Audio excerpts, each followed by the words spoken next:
अगर Donald Trump को भी डर लग रहा है तो इसका मतलब कुछ ड्रास्टिक ही हुआ होगा, और कुछ ड्रास्टिक हुआ है।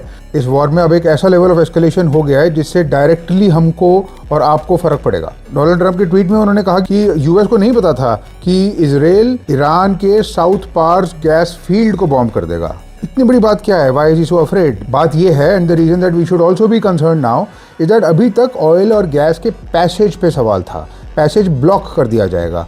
It was not about the source of the oil and gas itself. Now that is being attacked. दोनों साइड्स एक दूसरे के ऑयल इंफ्रास्ट्रक्चर को बॉम्ब कर रही हैं। ये सोर्स है डायरेक्ट उस सारी एनर्जी का जिस पे पूरी दुनिया चल रही है। इसके रिस्पॉन्स में प्रिडिक्टेबली ईरान ने रास लफान गैस फैसिलिटी को बॉम्ब कर दिया, जो कि कतर की सबसे बड़ी गैस फैसिलिटी है, जो दुनिया का सबसे बड़ा एलएनजी एक्सपोर्ट हब है। इंडिया का ज्यादातर एलएनजी और एलपीजी वहीं से आता है। It is no longer about the passage, it is about the source now which is being targeted. चाहे जो भी हो जाए, रियलिटी ये है कि अल्टीमेटली वो बिल आपको थमा देंगे। यू विल हैव टू पे for this war. And consumer always pays. Here is what is going to happen to you and your wallet as time goes by. आपको अभी धीरे धीरे इसका बिल दिया जाएगा। आपने इफेक्ट नोटिस किया होगा एलपीजी गैस सिलेंडर्स पे, उसके रेट्स बढ़ गए हैं, उसके ब्लैक के रेट्स और ज़्यादा बढ़ गए, but that is just the tip of the iceberg. Right now the government is rationing the gas.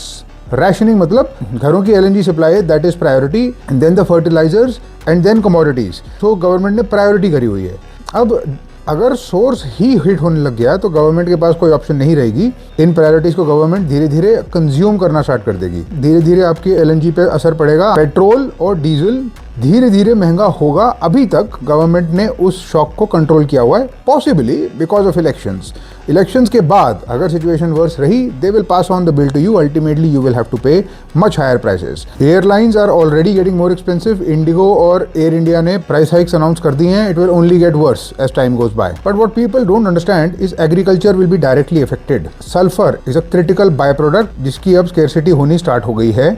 इसका मतलब हमारे किसानों को फर्टिलाइजर नहीं मिलेगा। अगर फर्टिलाइजर नहीं मिलेगा या फर्टिलाइजर महंगे में मिलेगा तो उनको अपना प्रोड्यूस या तो महंगे पे बेचना पड़ेगा या वो उतना प्रोड्यूस कर ही नहीं पाएंगे। नेक्स्ट सीजन में there is a possibility that we will have inflation, we will have higher food prices, we may even have food shortages. Regardless of what happens, if this war continues, your food, your travel, your livelihood, inflation, the stock market, your savings in the stock market, your SIPs, your FDs, everything is going to take a hit. So no matter who wins, Iran, Israel, US, doesn't matter. The fact of the matter is your wallet is going to lose. That is for certain.